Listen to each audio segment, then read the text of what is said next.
मित्रांनो, लग्नानंतर होईलच प्रेम या मालिकेच्या आजच्या भागामध्ये नंदिनी ही लगेचच आपल्या रूममध्ये जायला निघते। तिच्या पाठोपाठ जीवा सुद्धा असतो, पण नंदिनी त्याच्याकडे दुर्लक्षच करते आणि पुढे पुढे निघते। त्यावेळी आता ती रूममध्ये जाते आणि जीवाला आतमध्ये येऊ न देता पटकन दार बंद करते।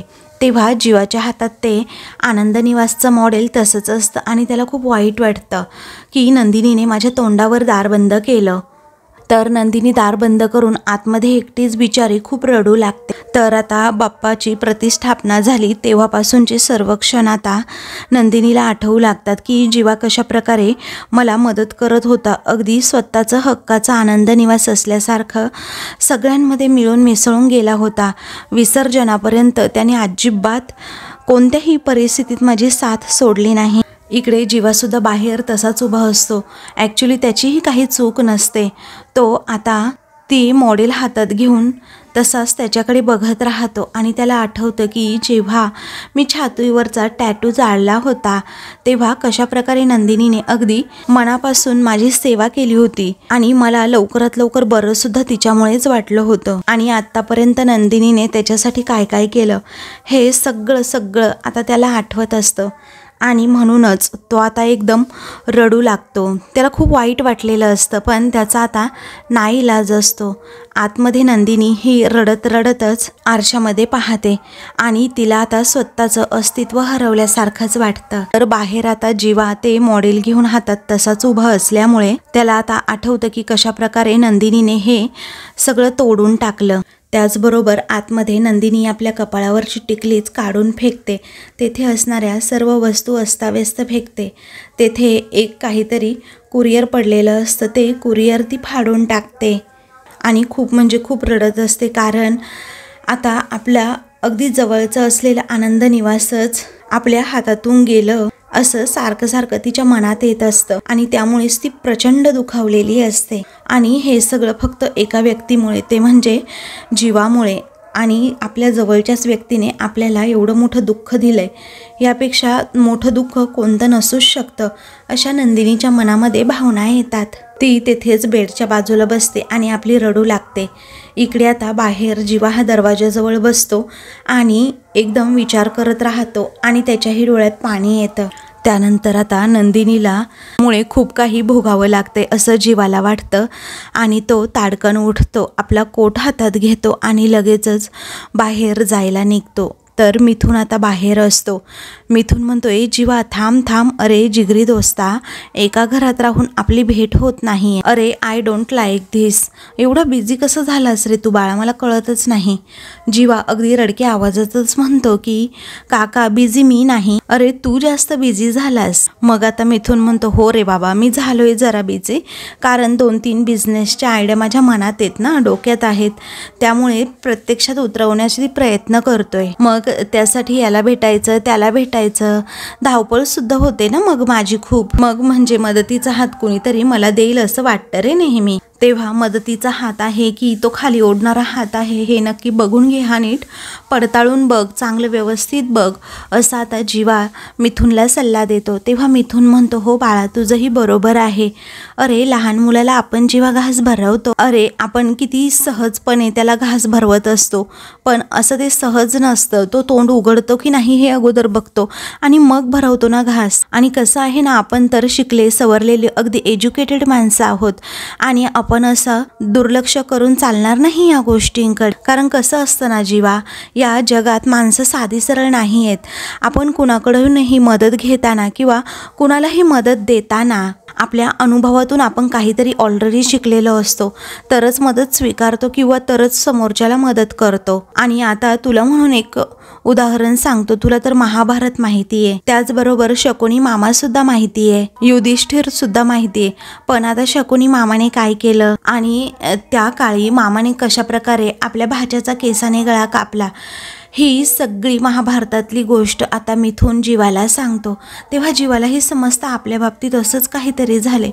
गोड बोलून आपल्या वडिलांचे पार्टनर अगोदरचे बिझनेसमॅन आहेत असं म्हणून भास्कर आणि राजनने कशा प्रकारे मला जवळ केलं, त्याचबरोबर माझा केसाने गळा कापला आणि माझ्यापासून सर्वात जवळची व्यक्ती माझी नंदिनी ही दुरावली गेली आणि माझ्या नंदिनीचं स्वप्नसुद्धा. आणि हे बघ, वनवासाला पाठवलं नाही युधिष्ठिराला आणि ह्याला इतिहास साक्षी आहे, मी नाही बाबा. आता इथून पुढे बिझनेस करायचा म्हटल्यानंतर मी सगळं पारखून निरखूनच घेणार, तसं नाही घेणार कुणाची मदत मी अजिबात. तो बिझनेस नाही झाला तरी चालेल, पण केसाने गळा कापणारी माणसं नको मला माझ्या आयुष्यात, असं जीवाला काहीसं मिथुनने सांगितल्यामुळे जीवाच्या डोक्यात आता प्रकाश पडू लागतो. तर जीवा काहीही बोलत नसतो, एकदम शांत शांत असतो. मिथुन विचारतो, अरे जीवा ऐक ना, आज आनंद निवासची 10वी ॲनिव्हर्सरी आहे ना, विसरलो हा मी. अभिनंदन जीवा, अभिनंदन, असं म्हणून तो जीवाचं आता खूप अभिनंदन करतो. तेव्हा जीवा हात झडकारतो आणि म्हणतो, ए काका काय करतोयस काय रे यार तू. मग आता तरीही मिथुन अगदी कॅज्युअली हसल्यावारी घेतो. नक्की जीवाला काय झालं हे त्याला कळत नसतं आणि म्हणूनच तो म्हणतो, अरे बापरे सॉरी हां, मी तुझं नाही तर नंदिनीचं अभिनंदन करायला हवं ना. मग आता जीवा तरीही शांत असतो. तेव्हा काय रे जीवा काय झालं सांग ना अरे, असं म्हणून मिथुन गप्प होतो आणि तुझ्या आनंदाच्या फुग्याला कुणी टाचणी लावली का असं विचारतो. तेव्हा जीवा म्हणतो, कारण माझ्या आनंदाचा फुगा मीच फोडून मोकळा झालोय अरे काका. अरे काका, नंदिनीच्या आयुष्यातला सगळ्यात मोठा आनंद मी हिरावून घेतलाय रे. त्यावेळी अरे काय झालंय काय नक्की मला सांगतोस का, असं मिथुन विचारतो. मग जीवा म्हणतो, बोलणं विसरलं होतं रे मी, पण नंदिनीने मला बोलायला शिकवलं. मला तिने पुन्हा नव्याने उभारी दिली आणि लगेचच जगायचं कसं हा सुद्धा मंत्र दिला आणि मी काय केलं तर माझेच पंख छाटून टाकले, असं जीवा रडकुंडीला येतच बोलतो. तेव्हा मिथुनला वाईट वाटतं, नक्की काय झालंय त्याला माहीत नसतं आणि म्हणून तो विचारतो, काय झालं जीवा तू असं का बोलतोस. तेव्हा नक्की तिकडे काय काय घडलं, कशा प्रकारे माझ्या चुकीतून नंदिनीचं आनंद निवास हे हातून गेलं, त्याचबरोबर माझ्याबरोबर बिझनेस डील करून माझी आयडिया चोरून भास्कर राजनने कशा प्रकारे माझ्यावरच गेम फिरवला आणि ते आनंद निवाससुद्धा त्यांनी विकत घेतलं, ते पण माझ्या प्रोजेक्टसाठी आणि नंदिनीच्या नजरेतून मला उतरवलं. हे सगळं आणि सगळं आता जीवा हा मिथुनला सांगतो आणि आनंद निवास खाली करण्यासाठी फक्त 15 दिवसांची मुदत दिली. हे सगळं सांगितल्यानंतर मिथुनच्या पायाखालची जमीन सरकते आणि तो एकदम हादरून जातो, कारण त्यालाही माहीत असतं आनंद निवास म्हणजे नंदिनीसाठी काय आहे. त्यावेळी आता मिथुन म्हणतो, जीवा तू हे काय करून बसलास रे बाळा. अरे एवढं सगळं होऊन देखील नंदिनी सारखी मुलगी तुझ्या पाठीमागे उभी राहते आणि तू काय केलं तर तिच्या पायातला त्राण काढून घेतलास जीवा. हे योग्य नाही आहे, हे बरोबर नाही आहे. तेव्हा जीवा सुद्धा म्हणतो, माझ्या हातून खूप मोठी चूक झाली आहे रे काका, काय करू मी. मग आता तू चूक नाही तर गुन्हा केला आहेस, असं मिथुन म्हणतो. अरे तू तिच्या पायाखालची जमीन फक्त काढली नाही तर आता तिच्या स्वप्नांचा आभाळसुद्धा तू ओरबाडून घेतलंय जीवा. अरे तुझ्या एवढा मूर्ख ना मी सुद्धा नाही आहे. मी नाही बिझनेस केला पण असा फसलो नाही कुठे, त्याचबरोबर असा लाखो करोडोचा व्यवहार एका क्षणातच नाही केला. अरे तुला साधी जमीन बघता आली नाही नक्की कोणती आहे आणि कोणती नाही. अरे मला माहिती आहे नंदिनी तुला म्हणाली असणार की जमीन बघून घ्या अगोदर, प्लॉट बघून घ्या, पण तूच ऐकलं नसेल. त्यांच्यावर डोळे झाकून विश्वास ठेवला असेल जीवा तू, आणि ती म्हणाली सुद्धा असेल की जीवा कुणावरही विश्वास ठेवू नका, एवढी मोठी डील करताना कितीही जवळचा व्यक्ती असेल तरीही. पण नाही, तू नंदिनीचं ऐकलं नसेल आणि पुरता खड्ड्यात गेलाय आता तू जीवा. तुझी अक्कल काही शेण खायला गेली होती का, असं म्हणून मिथुन त्याला तडातडा बोलू लागतो. मग आता जीवा म्हणतो, हो गेली होती माझी अक्कल शेण खायला, कारण नंदिनीने 4-5 वेळा बजावून सांगितलं होतं की जे काही कराल ना ते अगदी शांतपणे करा, इमोशनल होऊन करू नका कोणताही बॉन्डवर साईन वगैरे. पण नाही, मी नंदिनीचं नाही ऐकलं आणि तिचं नाही ऐकलो ना, आणि म्हणून पुरता अडकलो. तेव्हा माझ्यामुळे सगळं संपलंय आता, असं जीवा स्वतःला दोष देत म्हणतो.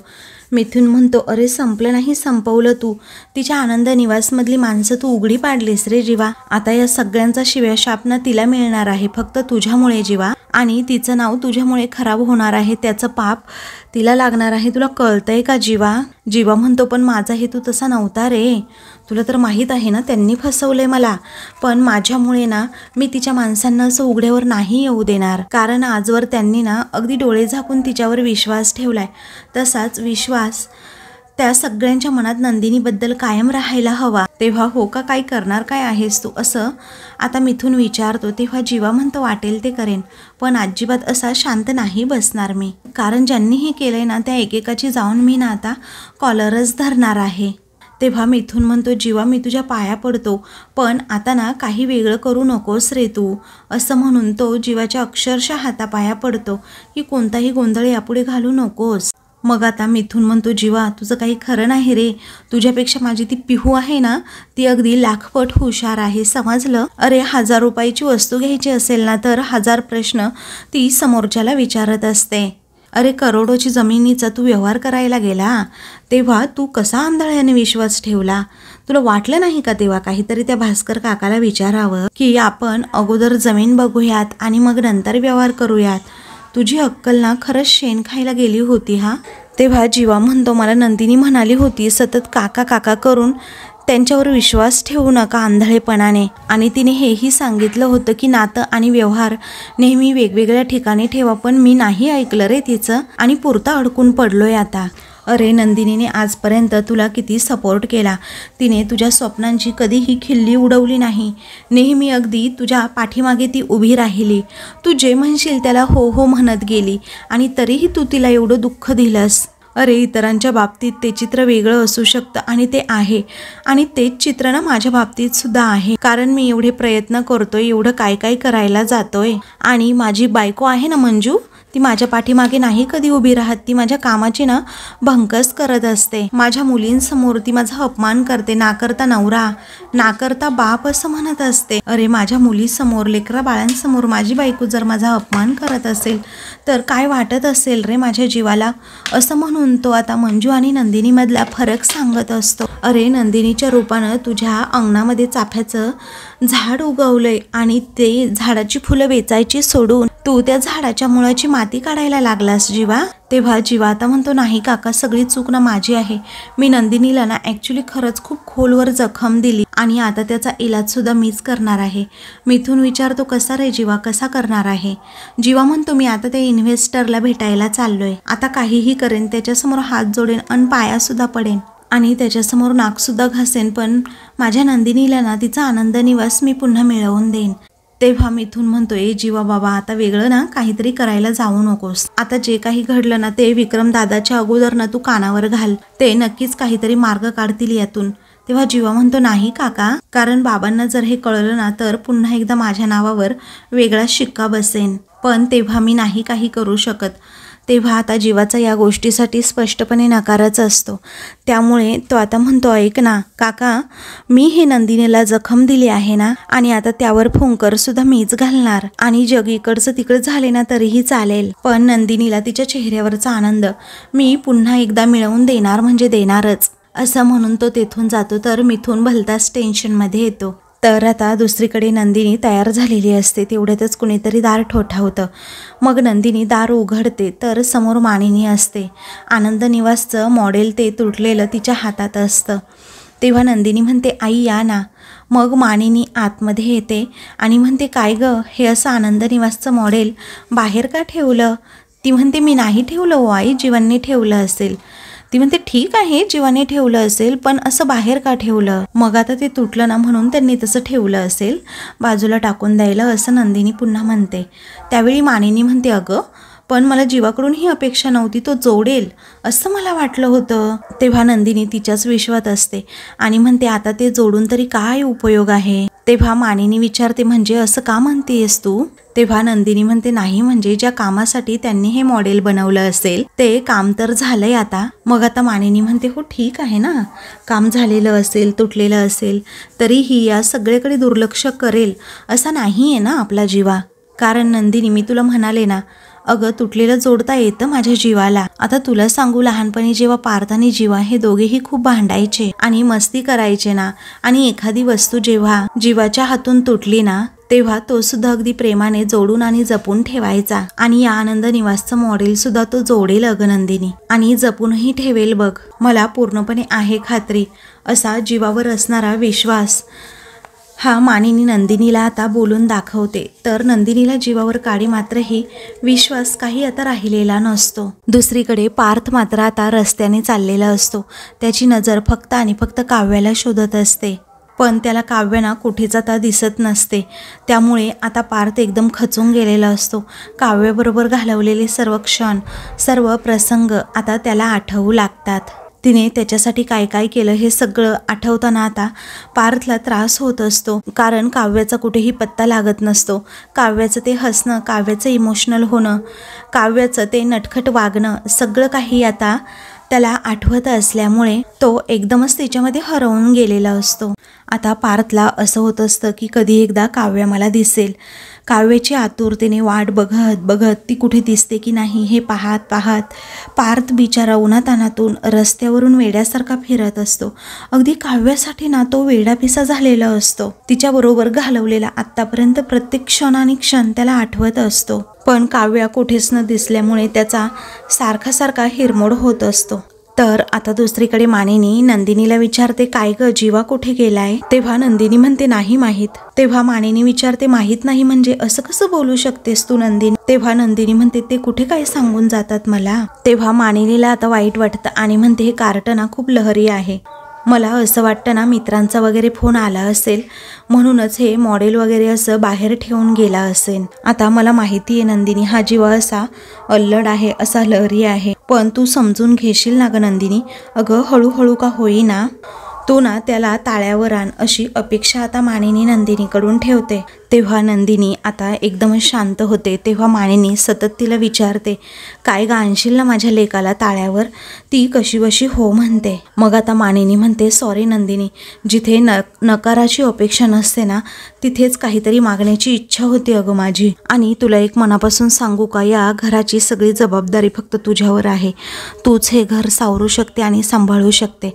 तेव्हा नंदिनी आता भलतीच टेन्शनमध्ये येते.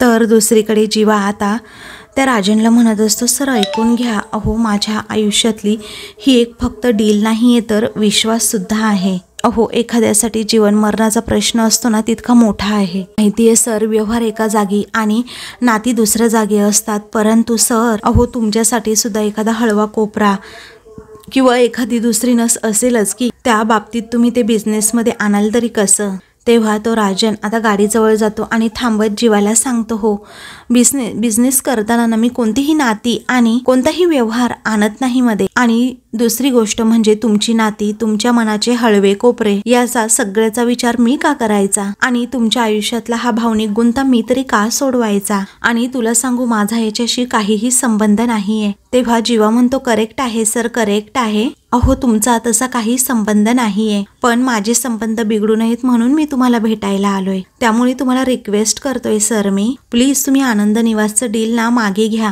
आणि आमचा आनंद निवास आम्हाला परत द्या, असं म्हणून तो हात जोडतो. तेव्हा राजन म्हणतो, हा सगळा तुला खेळ वाटतोय का? हा फक्त 100-200 रुपयाचा व्यवहार नाहीये, हे काही कोटींचं डील आहे. आणि खरं तर हे सगळं मला तुम्हाला सांगावं लागतंय आणि याचंच मला खूप म्हणजे खूप आश्चर्य वाटतं. आणि तुम्हाला या गोष्टींमधला सिरियसनेस अजून समजलेलाच नाहीये. तेव्हा जीवा म्हणतो, सर या सगळ्या गोष्टींचा सिरियसनेस माझ्यापेक्षा जास्त कुणालाच कळालेला नसू शकतो आणि म्हणून तर मी तुम्हाला आता भेटायला आलोय. आणि चूक ही झाली की भास्कर काकांवर मी अगदी आंधळा विश्वास ठेवला. तेव्हा राजन म्हणतो, हे रिअलाइज व्हायला तुम्हाला खूप उशीर झालाय. मग आता जीवा म्हणतो, हे प्रकरण हाताबाहेर जाऊ नये यासाठी मी तुम्हाला भेटायला आलोय. आणि आनंद निवास हे फक्त तुमच्या किंवा माझ्या जिव्हाळ्याचा विषय नाहीये किंवा नंदिनीच्या सुद्धा. अहो कित्येक बेघर लोक तिथे राहतात. अहो वयोवृद्ध आजी आजोबा राहतात, रस्त्यावरची मुलं तेथे राहतात, ज्यांना एक सुद्धा तिथे अन्नाचा कण मिळत नाही बाहेर. तिथे ती मुलं अगदी आनंदाने जेवतात. तिथे सर्वांना मायेचा स्पर्श अनुभवता येतो सर. त्यामुळे प्लीज प्लीज मी रिक्वेस्ट करतोय, असा आनंद निवास आमच्या हातातून काढून घेऊ नका. आता जीवाने एवढं सगळं सांगितल्यानंतर राजन मात्र विचार करतो. दुसरीकडे मानिनीचं हे कोड्यातलं बोलणं ऐकून नंदिनी शॉक होते आणि विचारते आई तुम्ही असं का बोलताय, मलाच कळत नाहीये. तेव्हा मानिनी म्हणते काही नाही ग, मनात आलं म्हणून बोलले. आणि मला असं वाटतं ना या वयात एखादी मैत्रीण किंवा मित्र असायला हवा ज्याच्याकडे आपण मन मोकळं करू शकतो. मग आता तुझ्याही हक्काची एखादी मित्रमैत्रीण असेल ना, जशी माझ्या हक्काची मला तू वाटते ना तसंच. तेव्हा नंदिनी म्हणते हो, लग्ना अगोदर आईच माझी मैत्रीण होती. त्यावेळी मानिनी आता विषय लगेचच नंदिनीचा टाळते आणि विचारते काय ग, काव्याचे पण मित्रमैत्रीण असतील ना. तेव्हा नंदिनी आता म्हणते की हो अहो, लग्ना अगोदर ना आम्ही तिघीही एकाच खोलीत झोपायचो, त्यामुळे गप्पा व्हायच्या आणि एकमेकींचं सगळं सिक्रेटसुद्धा आम्हाला कळायचं. तेव्हा ये ना, बस ये, आपण गप्पा मारूयात असं मानिनी म्हणते. आणि काव्याने सगळं काही शेअर केलं असेल ना ग तुझ्याबरोबर, असं नंदिनीला विचारते. नंदिनी म्हणते हो, तसं काव्याने कधीच काही माझ्यापासून लपवलेलं नाही आहे, कारण ती जे काही करते ना ते मला सांगते म्हणजे सांगतेच. पण काय झाले काय आई, अहो काही झाले का, काव्याचं काही आहे का, असं अचानक मला सगळ्या गोष्टी का विचारताय तुम्ही. तेव्हा मानिनी म्हणते अगं काही नाही, हे युगच्या बाबतीत असं काही घडलं ना त्यामुळे मला सतत अशी सगळ्यांची काळजी लागत राहते. आणि काल हे मला सुद्धा म्हणाले आहेत, अगं हे तुझ्यामुळे झालं, तुझं घरात लक्ष नसताना म्हणून.